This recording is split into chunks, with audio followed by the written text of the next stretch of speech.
when you back yourself and you make good connections with people and you build beautiful relationships, I just think you don't need to be scared. Welcome to the Rose for Change podcast. Hi, I'm Rose, and here we have conversations with people all about change, transformations, and pivots. Today we're going to speak to Lourdes Millare, who is about to make a huge life change. At the time of filming this episode, she was about to fly to the other side of the world to start a brand new life. And we speak to her about what that experience is like. She's also quite hilarious herself, so enjoy this upcoming entertaining episode. So Lourdes, we're here today because I'm saying farewell to you because you're moving overseas, right? Yep. Why don't we start with you telling us about the journey of that decision? Why are you moving overseas? Okay, this will sound really boring, but one of the main reasons why I'm moving overseas was because of the opportunity. Well, the opportunity came up because the Youth Mobility Scheme changed its eligibility requirements for the Youth Mobility Scheme. Yeah. Okay, but let's be real, because that was the turning point as to why I'm moving overseas. But for a really long time, I knew I was going to be transitioning out of startups. I wanted to do my own thing, but I sort of got into, not a rut, because I loved my job. I love work, and I loved where I was. I loved the community and the people I was working with, because I'd always be laughing no matter what. But it wasn't where I wanted to necessarily be/go. I'm not making any sense, but as in, and I'm also a person who very much just sort of goes with the flow. I'm not a person who has okay, at this time I want to reach this thing. I've never been like that, and it's never worked for me in the past. It's always been some sort of direction, and I'll take the steps to go in that direction, and then someone like Rosary, I'll meet someone, and then all of a sudden, oh, I'm working at UTS.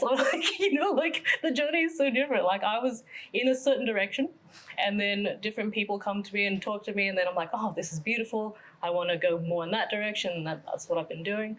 So really, the whole move is just the next step.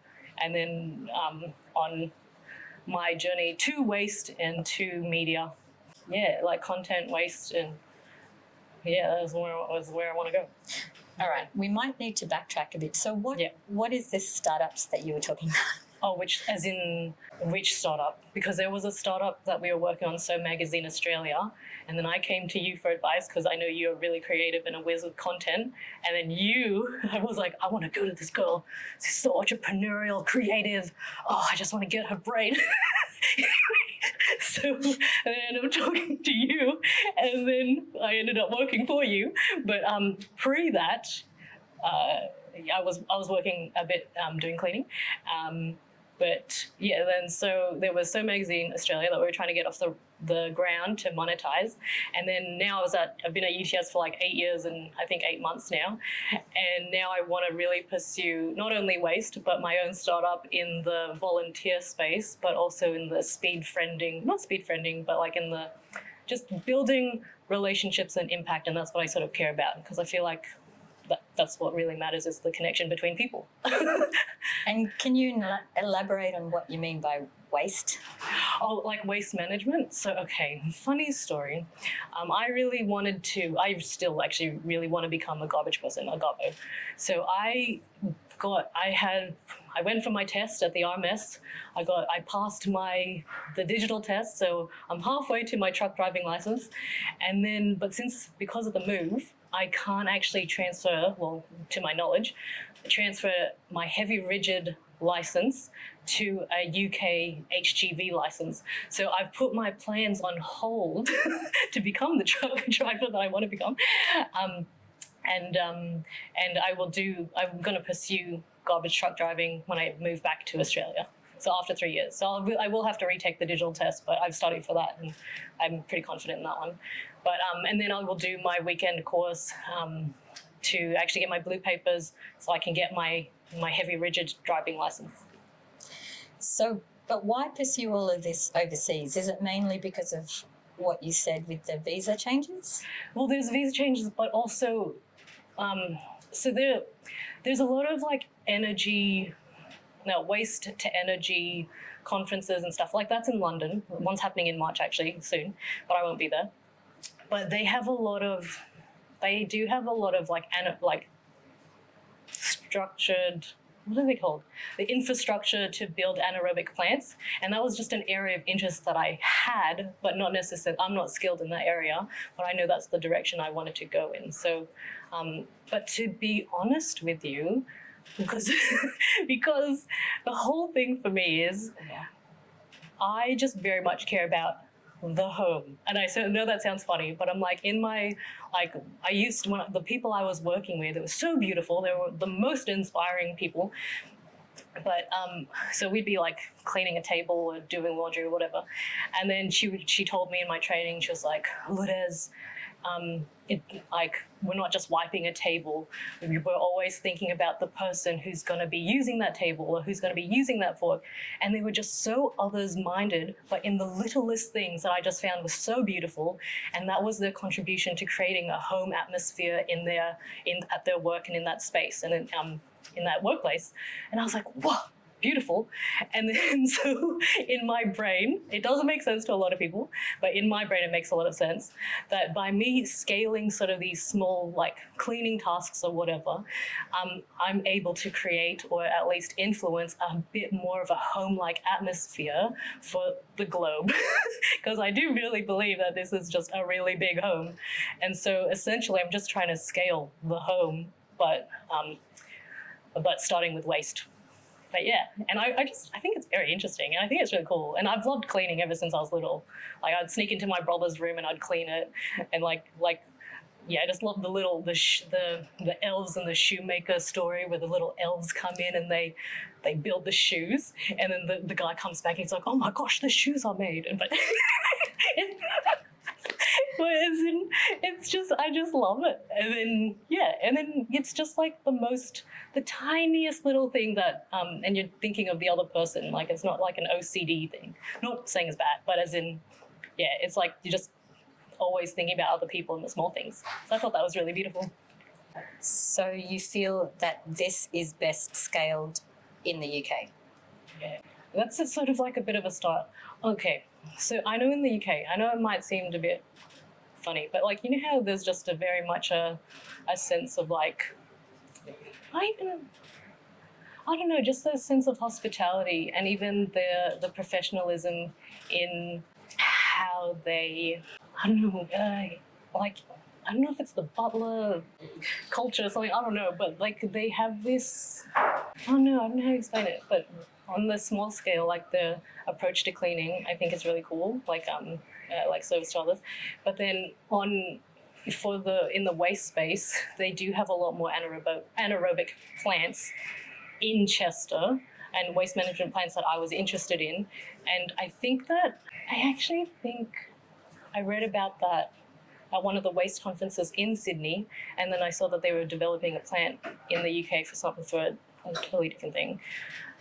So I'm getting off topic, but as in, I just know that they've got existing infrastructure in that space, whereas they were building something like, I think near Blacktown Council, and they sort of stopped it. So it was this waste recovery or resource recovery space, but I think that got canned. And then I was actually really keen. I wanted to follow that for a long time. I was planning on applying for a job there, but they canned it. And then also just me reading like waste reviews and management newsletters and stuff, it sort of led me to the UK. It just happened to be that the visa, it was just well timed. So, I just know they've got infrastructure, but they have that a lot in Europe and UK more than Australia. But Australia's really great, as in our waste. I'm in Blacktown City Council, but I think ours is quite impressive. But I just think I want to sort of learn more about what they're doing over there to potentially bring it back to Australia. And potentially, if it's possible, like anaerobic digestion systems on a home scale. It might not be the most effective at the moment, or like it might not even turn out I might not even be plausible or feasible, but it's just an area I was interested in, hence I'm just taking those steps. And I will probably discover down the way that, actually there's a much better approach, and then, go down that way. Like, just constantly, because that's what I do. Was it an easy decision to make? Because not only are you, I guess, pivoting the direction of your career, but you're doing that on the other side of the world, starting a whole new life. To be honest, it was quite an easy decision. Sometimes I look back and I'm like, why would I be moving? I absolutely love my family, my situation, and everything here. But I was just like, I felt like there was this inner sort of motivation to be like, hey, no matter where you go, well, no matter where I go, I'm very much trusting in what's meant to happen or what's going to happen. And so I don't really get worried. Actually, I don't really get worried at all about changing situations, because I like it. I like whatever's coming next. So I don't get really worried about things, because I just think it's sort of on the step, like it's on the path. I just don't know what it looks like, and I'm like, I don't need to know right now. I just need to know what my next step is, So I'm quite happy to do anything. So if I'm getting like inspired to move to Rome or something with my sister, then I'll be like, oh yeah, think about it. Makes sense. Okay. Natural. It has to feel really natural to me though. And I can't, if it feels like it's being forced, I can't do it. I can't. If I'm forcing myself to do something, I'm like, it doesn't feel like me, then I won't do it. On that note, maybe we could wrap this up with, do you have any advice for people that do think about making a big life-changing move like that, but they are scared? That's a fair question. Hey. Who are scared? It's going to sound so cheesy. I really do think people need to really not only back themselves, but as in really strongly believe in who they are as a person and their capacities and their potential. Sounds so cheesy, but I actually people are so capable, you know what I mean? And they just don't realize it. And I'm not saying I'm very good at everything. I'm not great at many things, I'll be like, oh yeah, I'll learn it. Sorry, can I tell a side story? One of my first jobs, I didn't know how to do it, but I was like, oh yeah, I could. They're like, oh, can you do this? And I was just like, never done it before, but I can do it. I'm pretty sure I can do it. And then I got to it and I was like, oh no, there's structure and there's actually a way of doing things, but I'll learn it.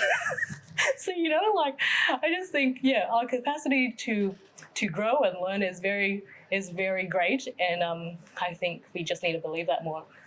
And not only just always backing yourself, but if you're talking to someone and then you see that, you can help that person in this area or whatever, it ends up just becoming this whole mutual helping each other, and then you sort of just journey along at different times. And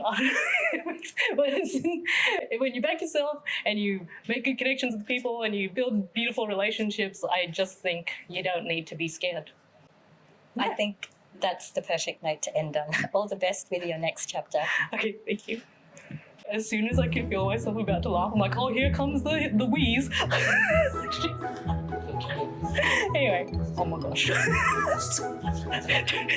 Don't look at me, Rosemary.